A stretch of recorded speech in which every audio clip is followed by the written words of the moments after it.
ती सकाळी डोळे उघडते, स्वतःसाठी नाही तर सगळ्यांसाठी. पहिल्यांदा गॅस लावते, चहा करते आणि दिवसाची धावपळ सुरू होते. कुणी विचारत नाही तू कशी आहेस. कधीकधी स्वतःच्या सावलीकडे बघ आणि विचार, मी कुठे हरवले.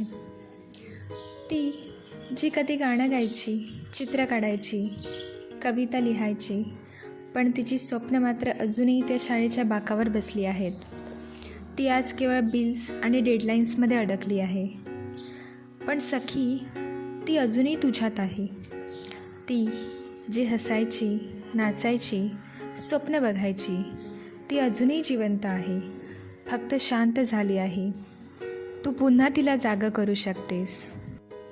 हो, हे जग थांबवणार, काही लोक हसतील तुला, पण लक्षात ठेव, तुझी स्वप्न पूर्ण करण्यासाठी आधी तुला स्वतःला बदलावं लागेल. तुझा प्रवास सोपा नसेल, कधी घरचं कोणी समजून घेणार नाही, कधी समाज प्रश्न विचारेल, पण जेव्हा तू स्वतःसाठी उभी राहशील ना, तेव्हा तुझी सावलीच तुझ्यासाठी टाळ्या वाजवेल. तू स्वप्न बघ, कारण ती स्वप्न तुला चालायला शिकवतील. तू पडलीस तरी चालेल, कारण तुझ्या आतली ती प्रत्येक वेळी तुला उचलायला तयार आहे.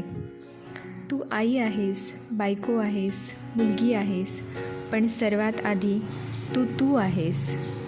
उठ आता, मनाला विचार, मी कोण आहे. एकच उत्तर मिळेल, मी ती आहे जी काहीही करू शकते.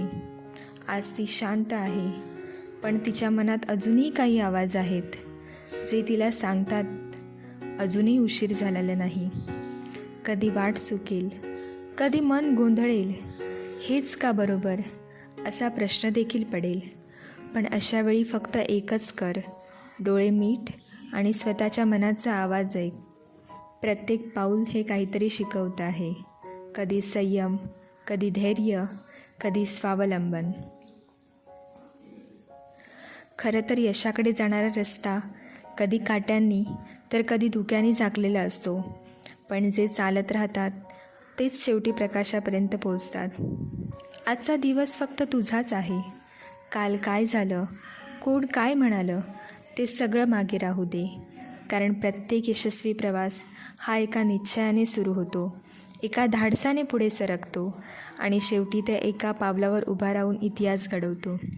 थांबू नकोस सखी, कारण प्रत्येक वेळी जेव्हा तू पुढे चालतेस तेव्हा तू अंतर नाहीस, स्वतःला ओलांडतेस.